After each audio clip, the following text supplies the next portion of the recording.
drag race rotors. Come on into the studio, I'll tell you all about it. With this new front titanium rotor, you now have a complete setup from Aerospace Components. Depending on the brake kit you have, you can save up to 3.7 pounds per side with our titanium rotors versus the steel rotors. That is a huge weight savings. Now let's go over the different mounting applications we have set up for you. Aerospace Components' titanium kits are very light.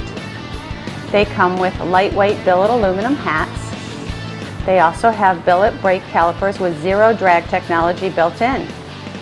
The titanium rotors are more durable than carbon fiber. They withstand extreme temperatures with the highest resistance against distortion, warping, and wear.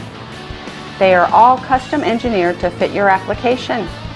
Lastly, and most importantly, they are made in the USA. Here is a setup for a 1994 to 2018 Mustang front hub brake kit with our titanium rotors. Here is an Aerospace setup for a 2010 to 2018 Camaro front hub brake kit with titanium rotors. Lastly, here is an Aerospace setup for a late model Dodge Charger and Challenger with titanium rotors. These setups are custom engineered for your vehicles. I hope you've enjoyed this episode of our new front wave titanium rotors. Stay tuned for more cutting-edge racing products by Aerospace. I'll see you again soon.